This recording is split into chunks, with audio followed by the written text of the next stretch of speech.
തീരുമാനങ്ങളിൽ സ്ഥിരതയും ഉറച്ച നിലപാടുമുള്ള ഒരാൾക്ക് മാത്രമേ ജീവിതത്തിൽ വിജയകരമായി മുന്നേറുവാൻ കഴിയുകയുള്ളൂ. ഒരുപക്ഷേ അതിനെതിരെ പ്രതികൂലമായ സാഹചര്യങ്ങൾ ഉണ്ടായേക്കാം. തീരുമാനങ്ങളെ മറിച്ചു കളയുവാൻ പ്രലോഭനങ്ങൾ വന്നേക്കാം.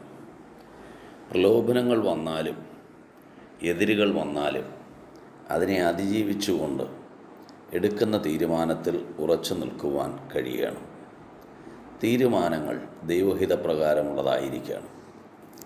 മനസാക്ഷിയോട്, ലോകനീതിയോട്, ദൈവവചനത്തോട് കൂറ് പുലർത്തുന്നതും ആയിരിക്കണം.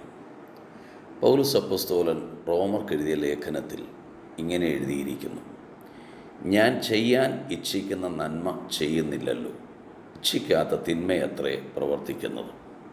നന്മ ചെയ്യുവാൻ ആഗ്രഹമുണ്ട് എങ്കിലും അത് ചെയ്യാൻ കഴിയാത്ത പ്രതികൂലമായ സാഹചര്യങ്ങൾ ജീവിതത്തിലേക്ക് കടന്നു വരുന്നു.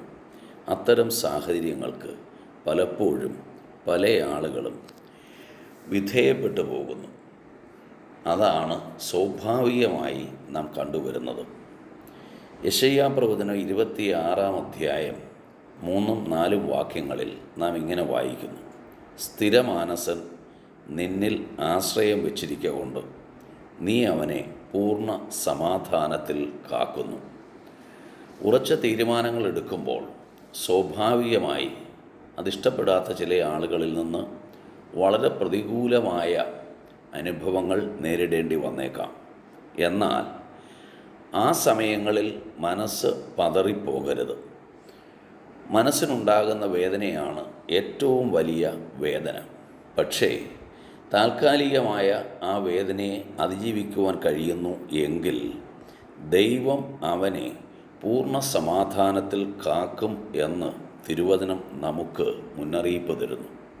അടുത്തൊരു വാചകം കൂടെ: യഹോവയാം യാഹിൽ ശാശ്വതമായൊരു പാറ ഉള്ളതിനാൽ യഹോവയിൽ എന്നേക്കും ആശ്രയിപ്പീൻ. നമ്മുടെ ആശ്രയം ദൈവത്തിലായിരിക്കണം.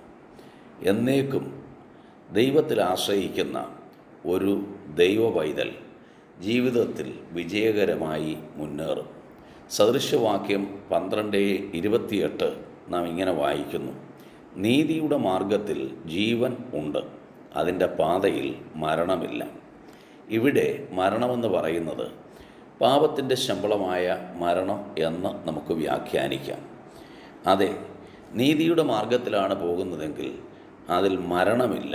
കാരണം ദൈവത്തിൻ്റെ കൃപ, കടാക്ഷം അങ്ങനെയുള്ള ഒരുവനെ നീതിയിൽ കാക്കും. അതുകൊണ്ട് പ്രതികൂലങ്ങൾ വന്നാലും പ്രലോഭനങ്ങൾ വന്നാലും ഏതെല്ലാം മാനസിക സമ്മർദ്ദത്തിലൂടെ കടന്നു പോകേണ്ടി വന്നാലും അവിടെയൊന്നും ദൈവഹിതപ്രകാരം എടുത്തതായ തീരുമാനത്തിൽ നിന്ന് വ്യതിചലിക്കാതെ ഉറച്ചു നിൽക്കുന്നുവെങ്കിൽ ദൈവത്തിൽ നിന്നുള്ളതായ അനുഗ്രഹങ്ങളെ പ്രാപിപ്പാൻ ദൈവം നമുക്ക് അവസരം തരും. ദൈവത്തിൽ ആശ്രയിക്കാം, നന്മ പ്രാപിക്കാം. Thank you. God bless U.